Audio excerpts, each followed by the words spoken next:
Hello fellow photographer, how is it going? We're talking about harsh light, shadows and highlights in this video, and if you follow the tips that I will give to you in this video, you'll probably start taking much better photos in harsh light situations.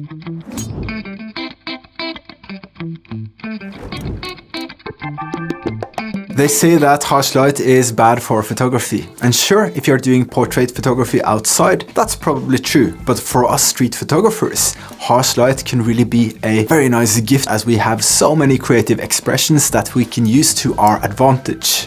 Harsh light can be very tricky and presents you with a few challenges. If you compensate for the shadows, the highlights in the image will most likely be blown out and the image is basically useless. A good rule of thumb is to always expose the image for the highlights, and you can do this in a few ways. You can use the exposure compensation dial that most cameras have, or you can use the spot metering.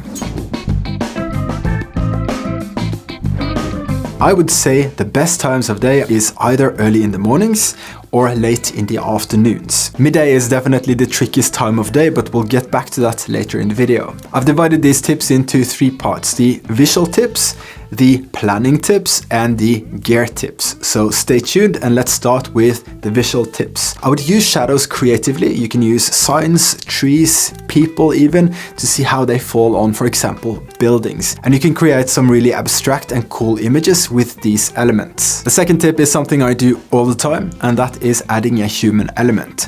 Shadows are cool and all that, but if it's just a shadow, it can quickly become boring, and you need something else in your image to make it interesting. Adding a human element creates a very clear subject for your viewer to draw his or her attention to. Think about buildings or corners of buildings where one side is very light and the other is very dark, and you can look for humans or subjects coming from the dark side and into that light side. So you create this contrast where you have a hint of humanity on the dark side and then you have the bright texture of the building on the other side. Make use of the long shadows in the early mornings and afternoons. I find street signs to be perfect for this, so you can think how you can use those shadows to frame your subject or isolate your subject. Same goes for shadows at an angle. This is particularly good where there is a high concentration of buildings. Like here in Oslo, I would typically go downtown to the barcode area where you have a lot of buildings and a lot of cool pockets of light in between buildings that I can use to isolate my subjects. This also works well against the sky, so you can create a really cool minimalistic effect. Then there is the halo effect, where you can create this thin line of light or halo around your subject. And this is best in the mornings or afternoons when the sun is low. You have to backlight your subject and you can get this effect right here. I took this in Kyoto. I call it the Kyoto Cowboy, and I thought this is a very good example of just that. So when the sun is low in the sky, work with backlighting your subjects.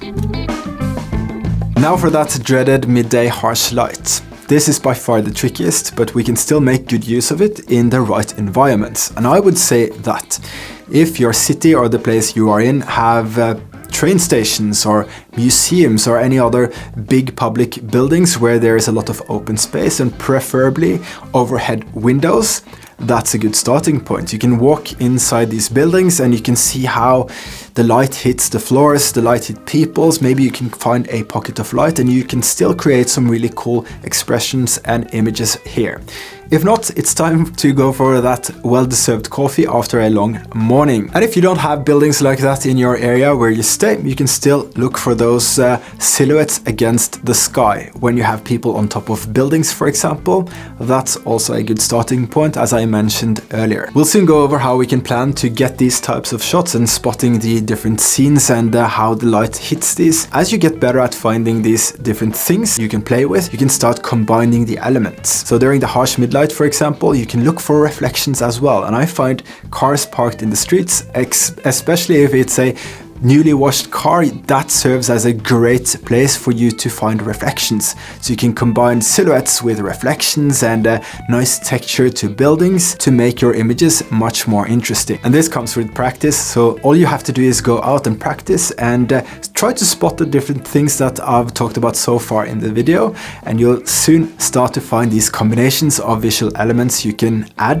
to your images to create powerful expressions in your photography. This next tip is is very important. Have you ever considered coming back to your favorite spot at a different time of day? Because you just might have found a gold mine in the afternoon or in the morning, depending on where you visited that spot the last time, and got some beautiful images. So go back to your favorite spots at different times of day and you just might discover gold. Oh yeah. The final tip before we go over to planning is to add different vantage points or different angles to your shots. Bridges here are your friend, and you can shoot some really interesting top-down shots to see how the shadows of your subjects create a really cool visual effect to your photograph. Again, this is probably different in different times of day, so make sure you go back in the afternoons or mornings or midday to see what the sun or what the light does to that particular scene. For planning your photo sessions, it's probably a good idea to first check out your weather forecast. This high contrast photography is best done when the sun is out, so make sure you plan your photo session for a sunny day. Yeah, that's a good idea. You should also research the area where you want to photograph. Is it an area with modern architecture, old architecture, cool textures? What's it like in that area, and what do you expect? Does it have potential for those shadows? Does it have vantage points so you can get overhead or top-down shots? You find that out when you research, and if you plan like this, you will probably get more bangers out of your street photography session, especially if you are exploring a new city. Speaking about being in a new city or a new place with your camera, if you have no idea about how the light will affect the area you want to explore, you can use an app called PhotoPills.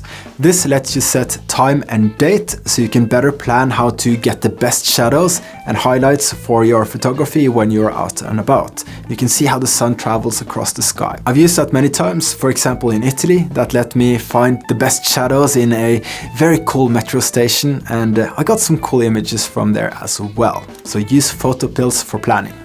Now, this is also a very important tool. We're not always carrying our cameras. I try to carry my camera always, but if I'm out and about and I don't have my camera and I see a cool shadow or a pocket of light, I take out my phone and I take a reference picture and I store that in a separate album called Inspiration or something like that, and I can come back another day when the conditions are approximately the same with my big camera and capture those awesome high contrast images and really spend my time on that location to see if it's any good or not. And the cool thing about phones these days, you can adjust for exposure or the highlights, as I mentioned earlier in the video. You just press and hold when you try to take the image, and you can drag the slider down. That lowers the exposure in the highlight areas, which is very important when we do this type of photography. Okay, that was derailing a little bit, but use your phone to take a reference picture. Make a separate folder with call it Inspiration or something like that, and you'll store that for another time. Very good idea. Final part of this video will be the gear tips, and as I just mentioned, the phone is a very good tool. You can take excellent images with that if you don't have anything else. The best camera you have is the one you have with you, and if that's your phone, that's perfectly fine. I've taken some really nice images with my phone because I didn't have my camera. So use your phone and don't be bummed out if you forgot your camera that day. And on your camera, I use the exposure compensation dial a lot. It's this one right here. So if I find, or when I find a pocket of light or something like that and I need to adjust for the highlights, I simply set my exposure compensation dial to -1 to -2 depending on the harshness of the light and see what I get. This comes with practice, so just go out there, find a pocket of light and set the exposure compensation dial to -1, -2, maybe even -3 and see what that does to your images. Just remember that you can do a lot in post-processing in Lightroom or whatever software you are using, but it's always a good idea to have the best possible starting point. I mostly shoot in aperture priority with an aperture of 8 on my X-T5, which is my go-to street photography camera. Everything else is on automatic, so I can think about composing the image and making a good image rather than all those settings.